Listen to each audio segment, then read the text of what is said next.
What's up guys, NepentheZ here and welcome back to another episode of The Road to Glory. Today guys is going to be the day that we get Pep Guardiola into our team, but before that I want to make you guys aware of the controller that I'm using right now guys, and that is the SCUF controller. I'm actually using the SCUF Pro, if it focuses in there, there you go, the SCUF Pro. Absolutely brilliant controller, very comfortable for the hands. A really cool design as well. We've got the black and blue design there with the blue top as well. What I love about these controllers, like legitimately love about these controllers, is the grip is fantastic. When you play as much FIFA as I do, and of course I played like over 300 games of FIFA 20 already, you hold controllers a lot and you get really uncomfortable in certain scenarios where I actually used to wear a finger sleeve, right? So I used to wear a finger sleeve, well, I still do now, just out of natural, like just comfort. But where my finger is on the side of the control there, where the controller splits, on regular PlayStation controllers, it rubs on my knuckle and it makes it blister. So I started wearing a finger sleeve. Well, with the SCUF, it doesn't rub, it doesn't blister. It feels so much more comfortable. It's a really durable controller. Of course, it has the paddles on the back for you to add a couple of buttons to if you want, especially if you're using lofted passes or time shooting. It's always nice to have that there. If you use it for D-pad tactics, you can have it on there as well, so you don't have to remove your thumb from the analog stick to change tactics if you need to. So it has really good functionality with the paddles, and of course they've just released the SCUF Vantage controller as well.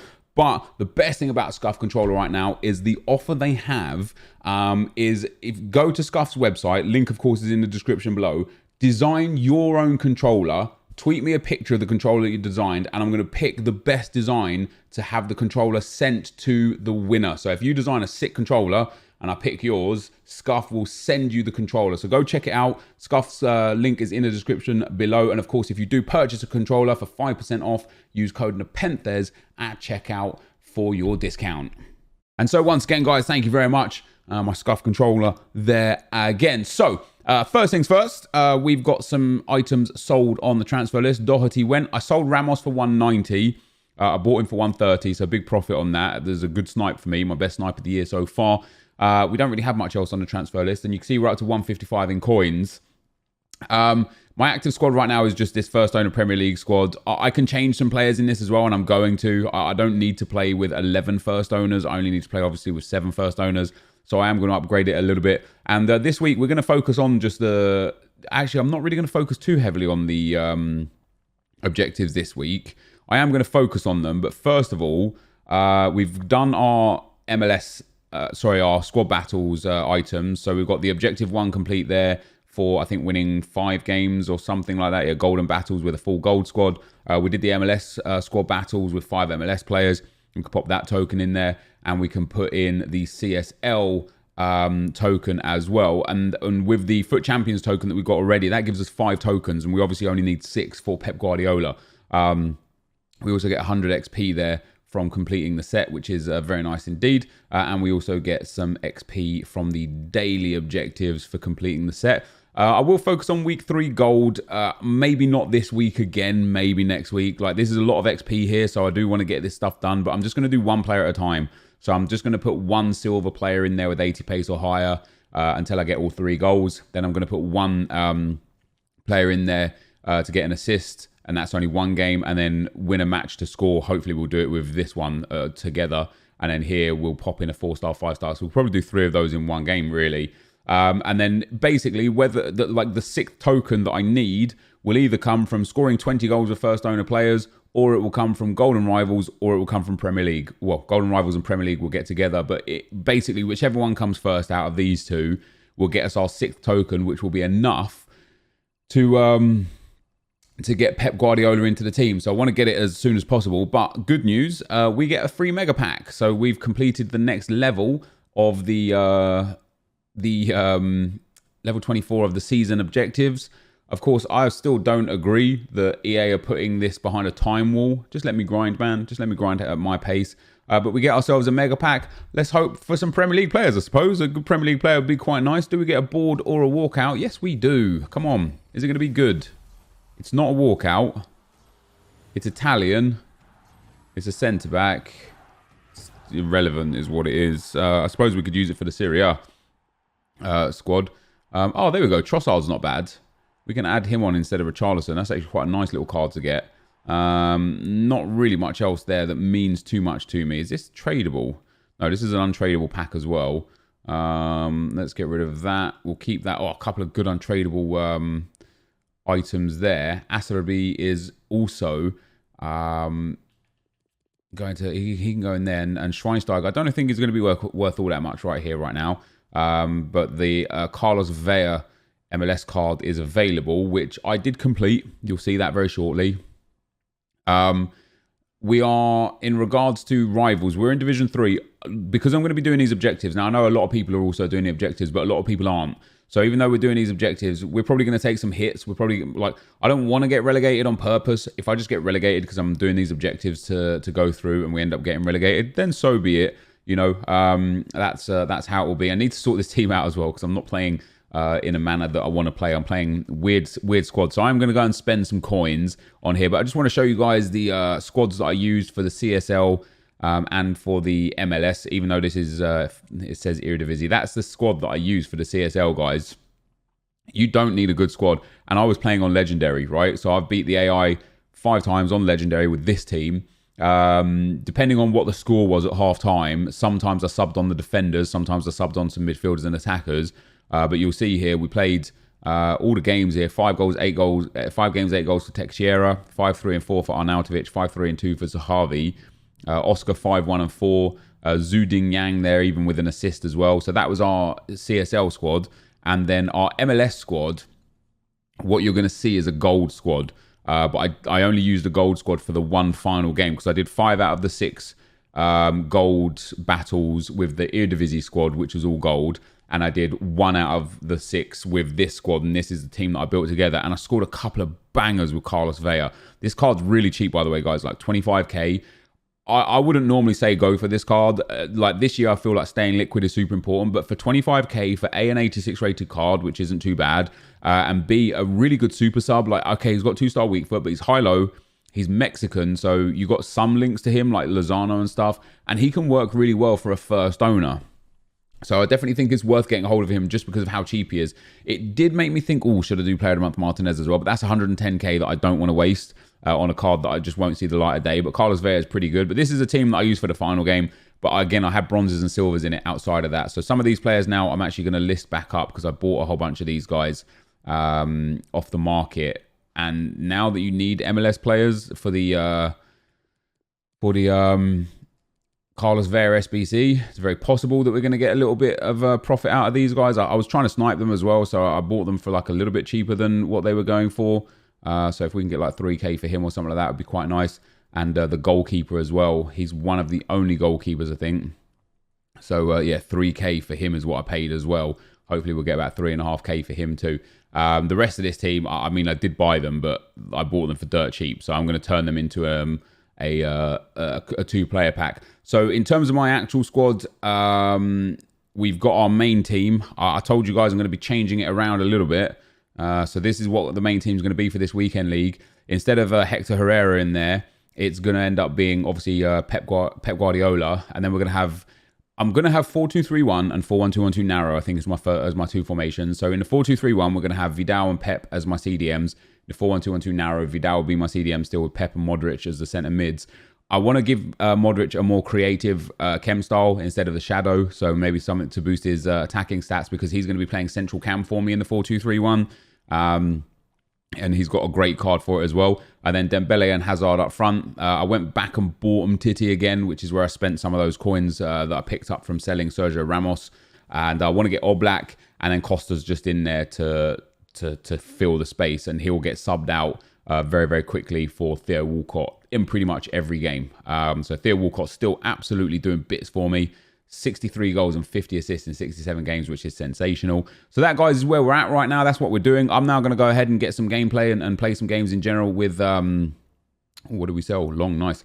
Yeah, play some games with the Premier League team until we win 3 of them. I might put a silver player in there as well, see if we can like start killing 2 birds with 1 stone. If I start getting relegated, I start getting relegated, so be it. I'm going to take a whole bunch of L's on this account just whilst we're doing objectives. But hey, man, it's not about the win-loss ratio, you know, it's about having fun along the way. So that's where we're at, and yeah, I will be right back. All right, guys, so before we collect Pep, I've built my Bundesliga team. I've won one game with the Bundesliga team already. I used this team and Carlos Vela actually to get some goals. He came up trumps for us in the previous game. You guys are going to see that in a moment. 4 goals for him in 3 games. I'm not going to use Lewandowski past having 1 loan left, so I want to save him. So after that, we'll pop somebody else, Demir Bey, into Cam or up front, and then just sub him straight out or something like that. But we have indeed got enough tokens now to complete Pep. He, of course, is 8 tokens, not 6 tokens like I might have mentioned earlier. But we have done score 20 now and play 20. So we get that next token. And Pep Guardiola is going to go straight into our team as well. So it's going to be good. And then next up, we have got... Look at that. Again, this is what... Listen... I like icon swaps. I like the idea behind icon swaps. I don't like the fact that it's behind a time wall. But already, we've got this left to go.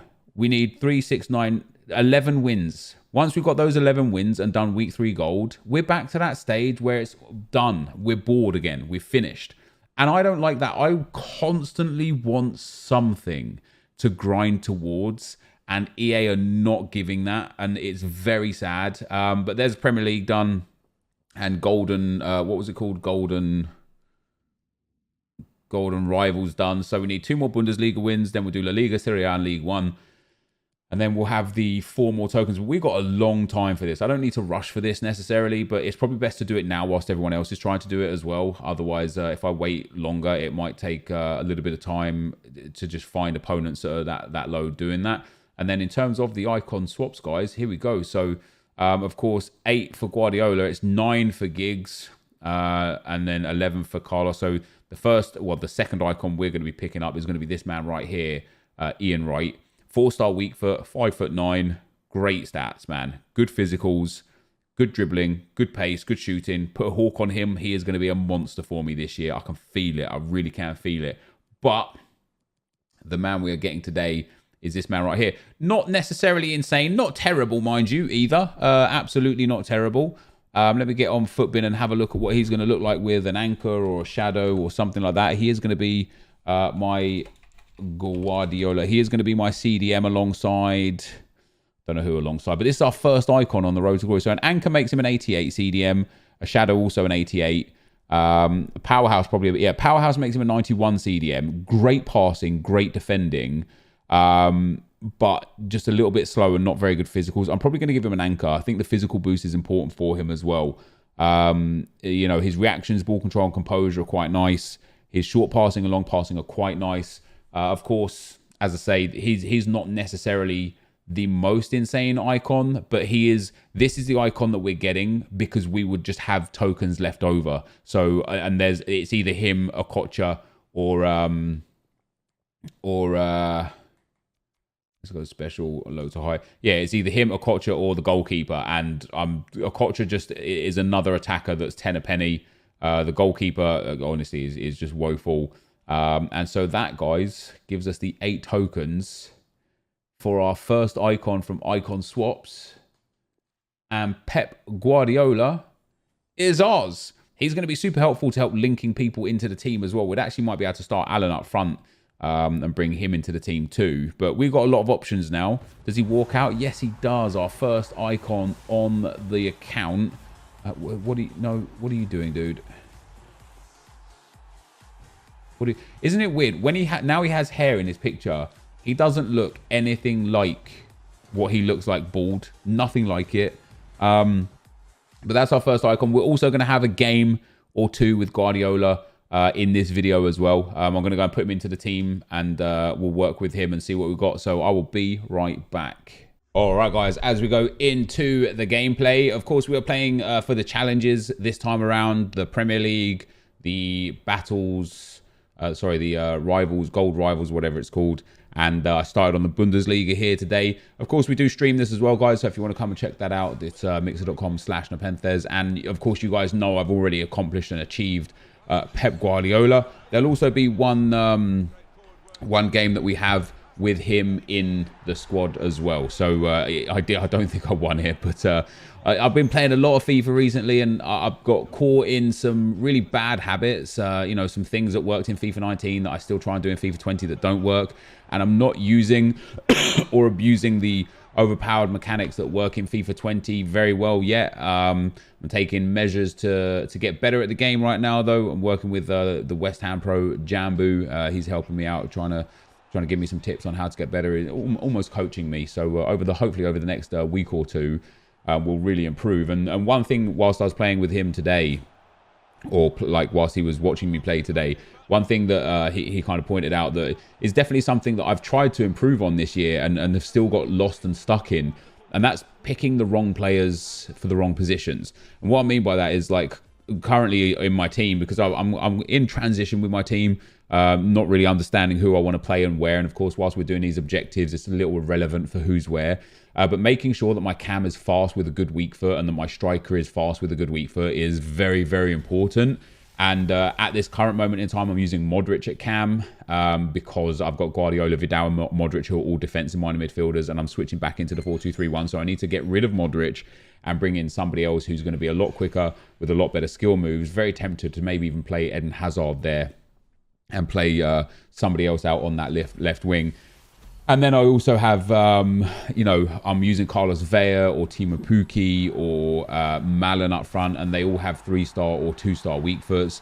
And so it's important that I get the right striker. So I might go for Ben Yedder up front and just change my team around. So even if I'm using players with a little less stats, having that 4-star or 5-star weak foot and skill moves and having that extra pace is going to really benefit me, because when I'm using Carlos Vela, people know I'm going to cut onto his left foot. They could just read it. They could just push me which way they want and know that I'm going to come back. So I'm going to be working really hard on adapting and changing my team to make sure that I've got the right players in the right positions to ensure that we can give it our best shot every weekend league coming forwards. And then also working on a few bad gameplay habits and stuff, and just trying to improve in that area too. But for the comments from the comment section, guys, the first one is from Logan Shoemate. He says, "Hey NepentheZ, I have a quick question. At what point do you gut your team full of bronzes and put them into gold upgrade packs? Keep up the great support." So right now, not at all, for two reasons. Number one, there are no league SBCs yet, and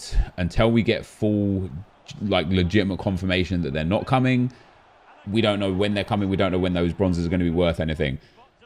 Number two, the one of the purposes of upgrading bronzes to silvers and then silvers to golds and then golds into 2-player packs was that the silvers that you got were usually very, very relevant for SBCs as well, specifically league SBCs. And right now, because there's no league SBCs, they're not worth it. So what I'm doing right now is just holding on to every bronze so that when EA do release an SBC, be it marquee matchups or whatever special SBC that they might put out on any given day that requires bronzes, I'm offloading my bronzes where applicable right there and right then, because there's not really another way to get good coins out of the bronzes right now. What you could do, if you open enough bronze packs, when you start getting a load of duplicates, grind them, right? I don't think it's worth the grind right now. You know, what's probably better, in fact, it's mathematically better to discard bronzes and buy gold cards at 350 coins than it is to upgrade bronzes. The only reason why, as I say, it was better last year to do it through upgrades, silvers and golds, is because you would save so many coins on the silvers, getting, you know, Utrecht defenders or the Spanish league cards or some of the French league cards, or if you ever got Cardiff City goalkeeper or right back, you'd save so many coins there that the upgrade was worth it. But right now, it's best to either hold on to your bronzes and sell them when they're relevant, or discard your bronzes and buy gold players. And what you could do, if you have a lot of time and a lot of patience, is save all of your duplicate bronzes, and when you've got 20 or 30 of them on the trade pile, then build a couple of upgrade packs and go from there, and then put the duplicates back into the club. But that is tedious and unnecessary, and I think long term doesn't actually have an added impact for you. If you've got a lot of trade pile space, like I have right now, I've only got about 5 items on my trade pile. If you've got a lot of trade pile space, it's probably best to just list up every bronze for 200. So many get bought randomly because people go at 6 p.m. when people get the new daily objectives and it's buy a player. So many people just go and buy a bronze and discard it, buy a bronze and discard it, get that XP. You have no idea how many players I've sold for 200 coins just to people trying to complete an objective, not even because it's on FootBin or not because of anything other than the fact that, yeah, they need a player. They go onto the transfer market. Mine's the first one there, and bang, they manage to pick it up. So that's always a good method. But yeah, right now, the upgrades are not on the cards for me, really, at all. Adrian says, hey, Nep, can you please explain a little bit about how Chem works for players that come out of the bench and why you don't mind at all putting players out of position like Walcott and when you had Zinchenko? By the way, love the series, your content in general. Thank you very much. Well, Zinchenko was literally in the team for chemistry, right? He was there to give chemistry to Leroy Sané at left wing, the strong link, and Pepe at right wing, the weak link, because we also had Lacazette. So Pepe was getting 2 chem points from Lacazette and needed 1 more. So Zinchenko was in there for that and then got immediately subbed out. Chemistry on the bench is, basically it's the same as if they had 5 chemistry if they were starting, which, you know, you can get by just putting them in there with no link. So they only get a really minimal boost. And I don't mind subbing in players right now because I haven't really got the team that I want or found like the area that I want to play. Typically, like generally speaking, I want to use subs as super subs, as impact subs, not as I'm subbing this in to start my team subs. But it's really weird because we found some comfort in some players, for example, Alan, but the players that you have to use alongside Alan to get him on full chemistry aren't players that I necessarily want to use. And so like I'm kind of like sacrificing parts here and there, but I'm finally kind of molding myself into this La Liga squad. You know, we've got Dembele and Hazard, we've got Vidal and Modric, we've had Ramos, we've got a full La Liga back line, and I wouldn't mind going and getting myself Antoine Griezmann for my cam spot, actually, but he is a little bit expensive. I've got just over 100,000 coins right now.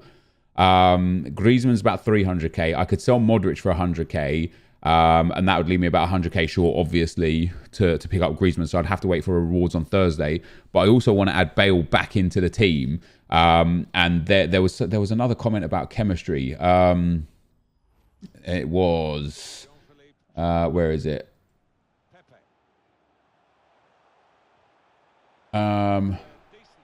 No, maybe not. So maybe I left it because it was on this one. So basically, like when I had Gareth Bale, I was using him off the bench. I wasn't starting him.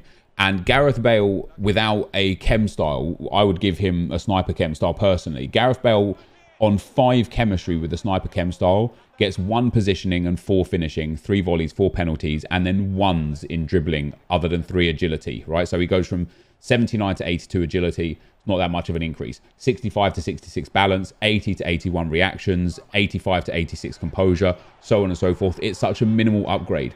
If, however, you could start Gareth Bale on 10 chem and have the sniper, he all of a sudden gets a monster boost. He gets 5 positioning, 15 finishing, 10 agility, 5 balance, 10 dribbling instead of like 3 dribbling, 5 ball control instead of 1 ball control, and it makes him a much more prominent player to have in your team. So I want to get away from using, as I say, I want to get away from using subs as starters. I want to start using subs as impact subs, and I don't mind having Walcott,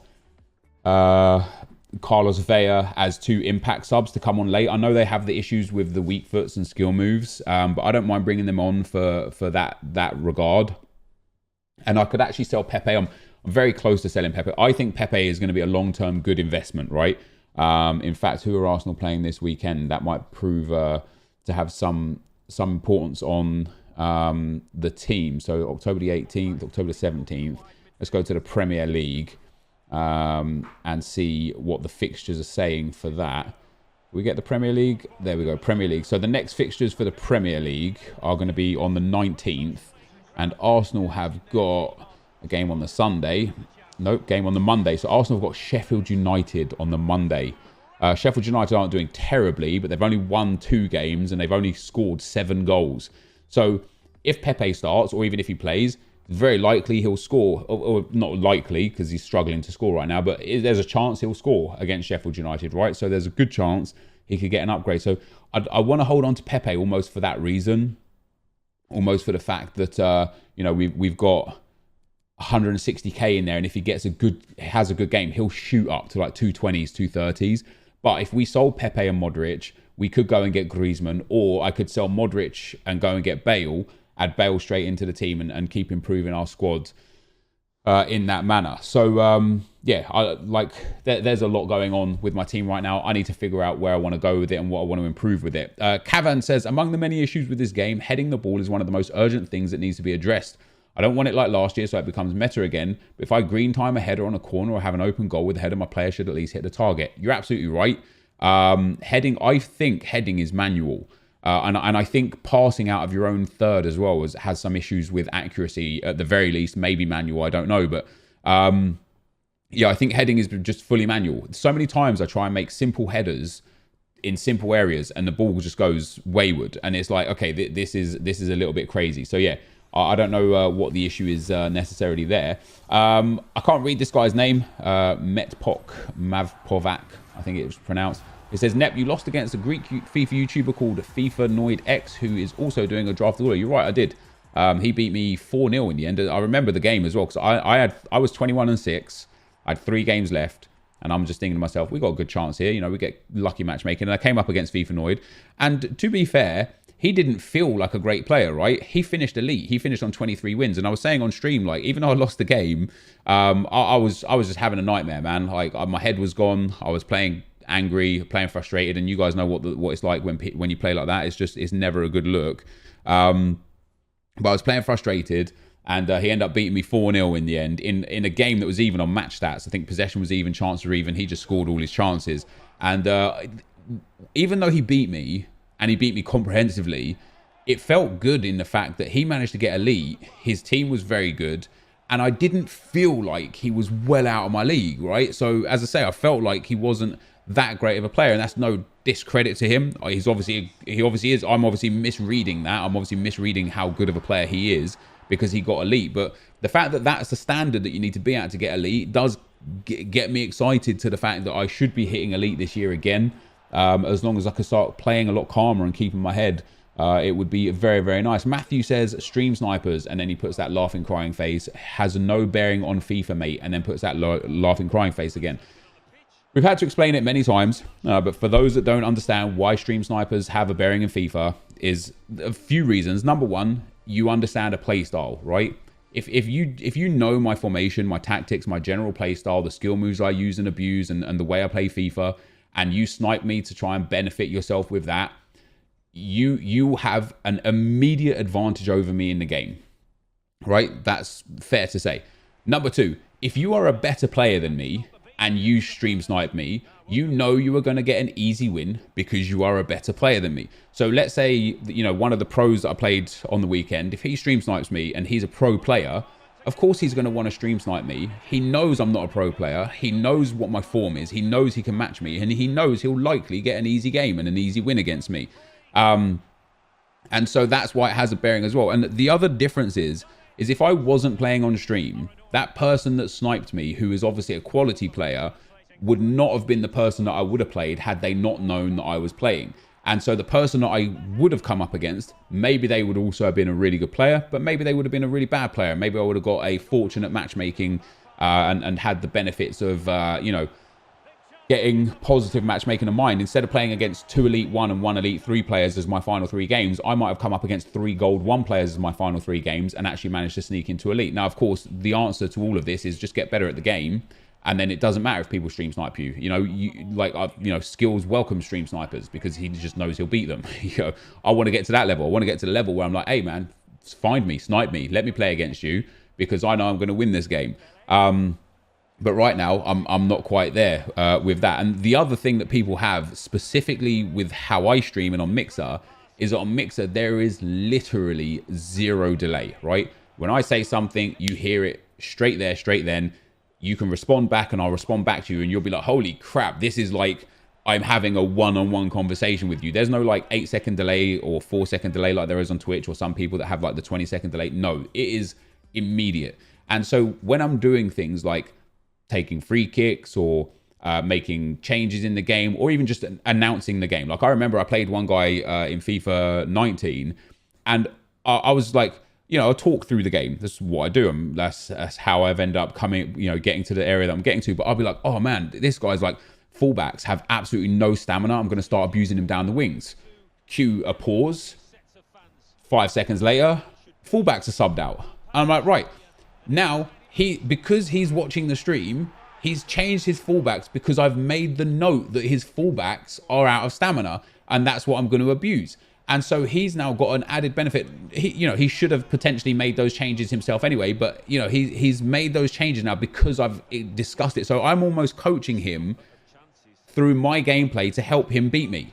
And that's what you get again from stream sniping someone. If I'm sitting there saying, oh, this guy is, really, really defensive, so I'm just going to play passive as well, it might encourage people to play another way. Or I might be like, oh, this guy's really aggressive, I'm going to start trying 1-2s around him. He might be like, oh crap, I'm being really aggressive, let me slow it down. And it allows people to change and adjust their game style on what I'm saying in stream. And it has an impact. You watch A&I Skills. A&I Skills doesn't play his final games on stream because he doesn't want to get stream sniped. And guess what? He gets top 100s and elites on his road to glory and all sorts because he doesn't put himself through the pressure of having to worry about a pro player or a top 100 player or an elite tier player thinking this is my chance and playing like their sweatiest try hard game of their life. So you may not think as an issue, you honestly can't understand or feel the impact and the differences until you're in the situation. But like I said again, the simple solution is just improve at the game, make it so that it's not an issue, and then there you go. It doesn't really bother it anymore. The next comment is from Gary Miller. He says, Nep, will you ever just have a pay-to-win account and just go for top 100s? Would be good to see. I considered it this year. I think we talked about this in the last video, but the fact that this comment's an upvoted top comment, I guess not. I talked about it with Skills last year a lot, me just spending the first 2 or 3 weeks on a pay-to-win account and seeing where I can get to in Foot Champs. I didn't do it because I always get so ingrained into the road to glory. I don't think I'm even good enough to be able to do it anyway. Even if I had the best, if I had Castro's team, the best team on the game, I would probably still get 25 wins or 26 wins. There's no way I'd hit 30 wins. I'm just not that good enough at FIFA. I'm just not that consistent. Maybe this year we'll finally push through and improve. Maybe we won't. I don't know. Patrick says, what are your thoughts on a Vea SBC? Soft link to Martinez and he's pretty cheap. I think Vea is worth doing. We did him on this account ourselves already. He's super cheap, like 25k for a first owner, 86 rated quality card. And especially he'll be helpful in squad battles, objectives, if EA keep putting them in, because the 2-star weak foot will have much less bearing on the team. I don't think it's worth doing Martinez to accompany him. Martinez is one of those strikers that is 10 a penny. He's over 100,000 coins, like 110,000 coins. You're better off just going and buying someone, saving your coins, staying liquid, and not getting involved in that. And getting caught in the trap of having loads and loads of untradeable players, specifically strikers, in my opinion. And last but not least, guys, we've got Michael. He says, hey, Nep, recently in one of your vids, you used that he doesn't even have chem styles on his defense and midfield as evidence that the player didn't have the best team set up and such. But isn't basic a good chem style? A well-rounded boost to all stats, and it makes players much more versatile, especially for midfielders. Anyways, good vid and keep up the good work. Yeah, in some regards, basic chem style is absolutely better. Last year, I played basic chem style on Trent Alexander-Arnold's Team of the Season card, or the red version that I had got, because it was the best for him. It gave him good boosts all around that helped him become a much better card. At this stage in FIFA, with how low rated the players are, chem styles are the difference in making players go from being good to being exceptional. Those players where you're like, how is this player, this 82 rated player, this Anthony Martial, how is he just outperforming me to this degree? And the answer is usually a chem style. And if you have a basic on that, like basic does some good stuff, it just doesn't do enough. So if we take Pepe, for example, because I've got him on my screen right now, basic gives him 5 in sprint speed, 5 in agility, dribbling and ball control, but then no finishing boost, no long shots boost, only 5 in positioning and shot power, 5 in jumping and strength, and then 5 in defending stats that are irrelevant. You're wasting about 30 to 40 in-game stats there in areas that are completely irrelevant for Pepe, instead of putting them in an area that will help transform him and make him become a much better player. So I think basic chem style on high tier players and specifically well-rounded midfielders definitely has a really good place in the game. But on these low tier players and stuff, I don't think it does have a good place in the game. So this is going to draw us, guys, towards the end of the video. Of course, if you did enjoy this video, be sure to leave a like, rating, comment, and subscribe to my channel if you haven't already. But for now, guys, I'm out. Peace.